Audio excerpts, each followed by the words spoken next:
On the night of 8 August 1963, under a sky thick with cloud and silence, a Royal Mail train slipped out of Glasgow and began its long journey south toward London. It was a routine run, so routine, in fact, that few beyond railway staff gave it a second thought. Yet inside one of its carriages lay a fortune, sacks heavy with banknotes, the lifeblood of Britain's cash economy in the early 1960s. By today's value, the haul would be worth tens of millions of pounds. Before dawn broke over the English countryside, that fortune would vanish in what became known as the Great Train Robbery, one of the most audacious crimes in British history. This is the story of that night, of planning and precision, of human error and unexpected violence, and of the long shadow the robbery cast over Britain's railways, police, and public imagination. Britain in 1963. Cash, confidence, and complacency. The early 1960s were years of cultural change in Britain. The nation stood between eras. Post-war austerity had faded, consumer confidence was rising, and a new generation was beginning to shape music, fashion, and social attitudes.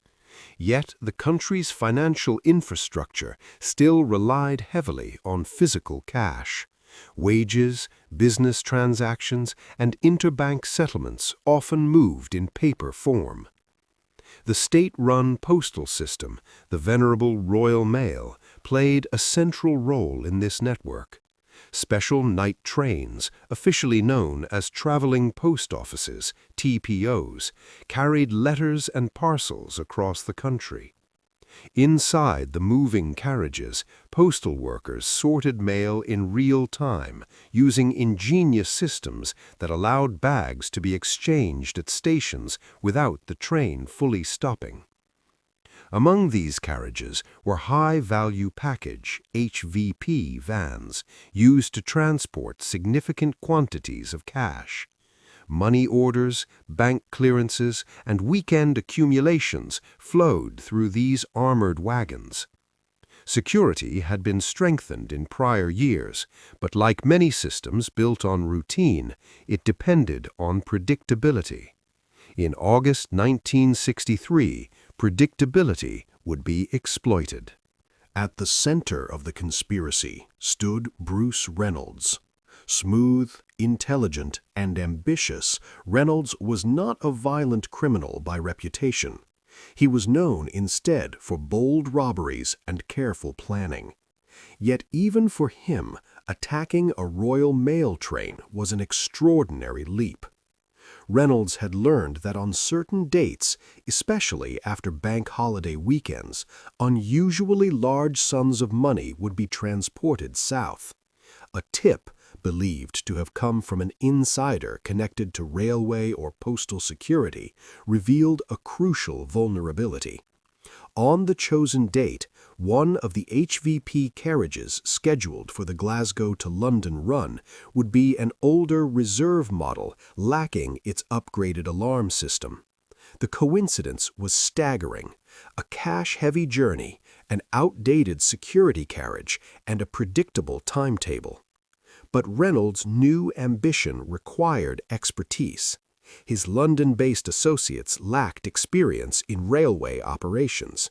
To compensate, he brought in members of another criminal circle with practical knowledge of train logistics, men accustomed to working along Britain's rail lines and familiar with signaling systems.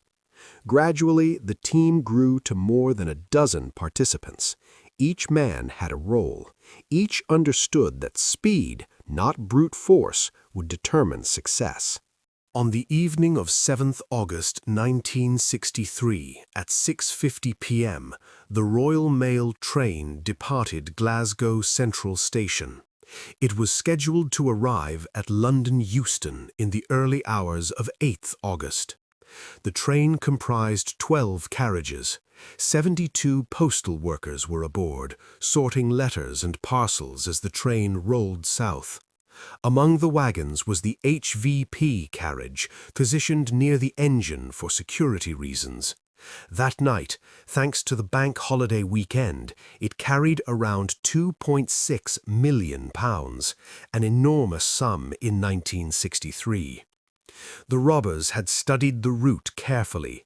Their chosen interception point lay near Sears Crossing in Buckinghamshire, not far from Bridego Bridge, a remote overpass with road access below.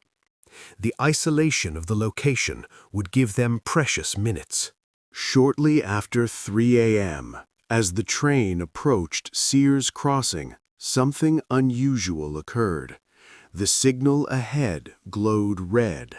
For driver Jack Mills, a 58-year-old railway veteran, the sight was perplexing. Royal Mail trains typically enjoyed clear priority.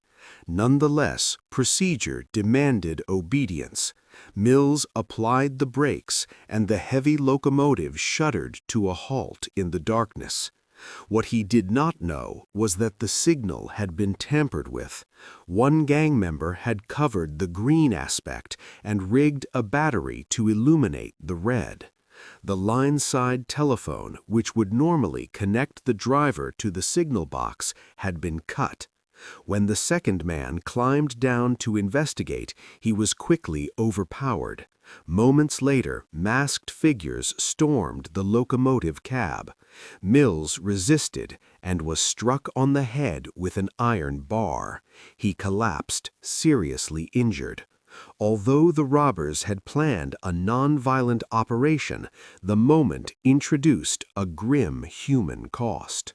While chaos unfolded in the engine, other gang members uncoupled the first two carriages, including the HVP wagon, from the rest of the train.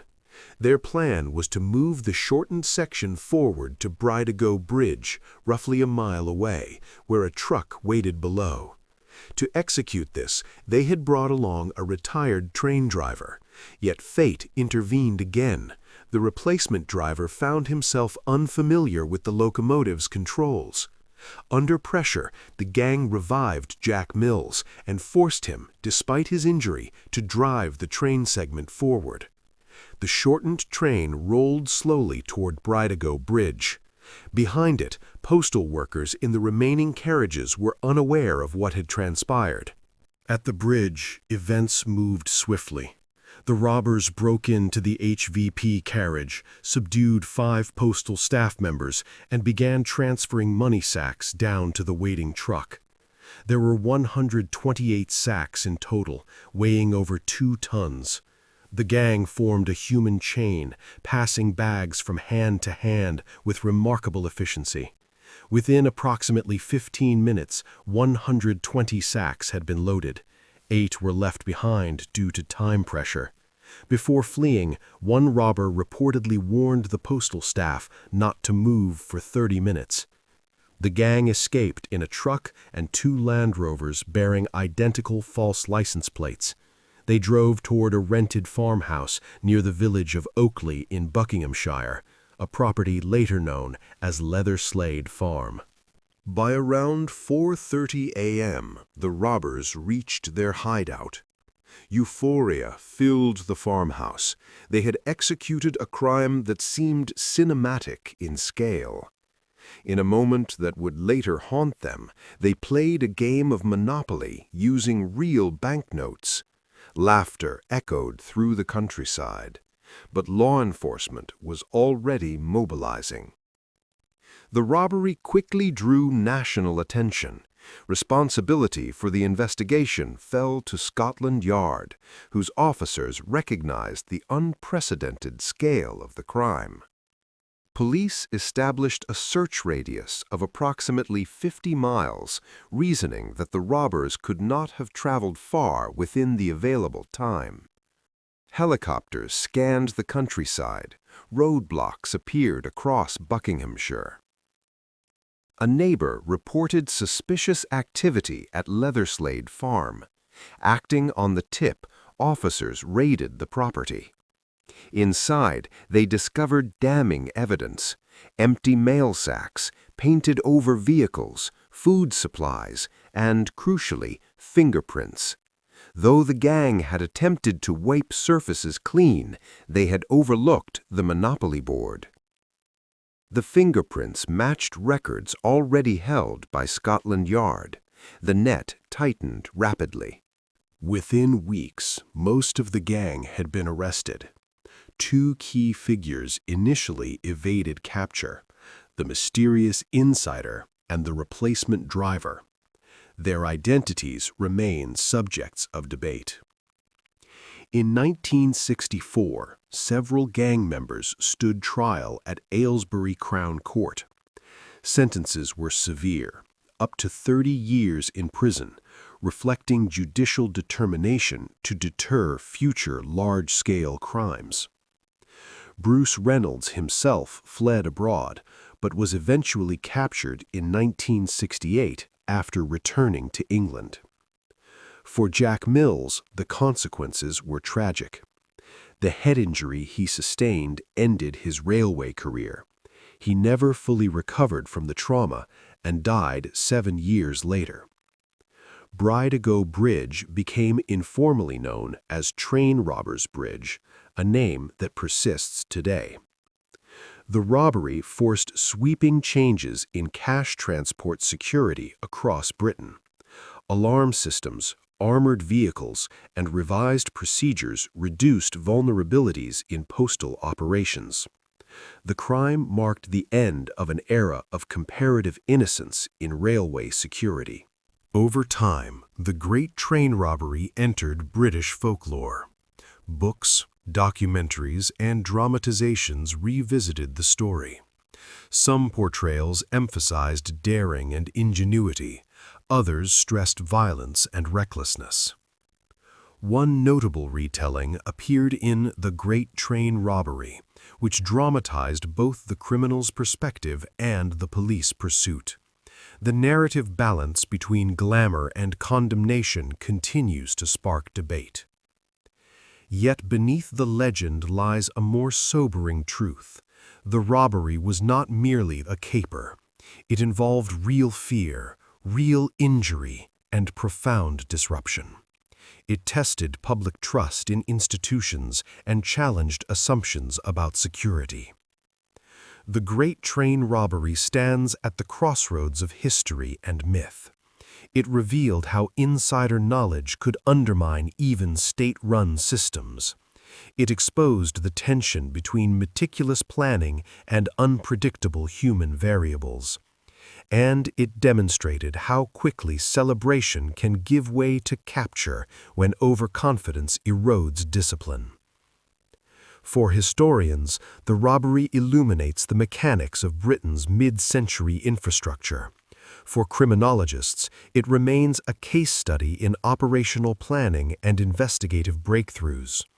For the public, it endures as a gripping reminder that even in the quietest countryside night, history can pivot on a single red signal light. As the Royal Mail train rolled out of Glasgow on that August evening in 1963, no passenger suspected that they were riding into legend. Yet by dawn, a bridge in Buckinghamshire had become synonymous with one of the boldest heists of the 20th century. History often turns not on grand battles or sweeping speeches, but on moments of calculated risk, on a gloved hand covering a signal lamp, on a game of Monopoly left on a farmhouse table. And in that fragile space between precision and mistake, the Great Train Robbery was born.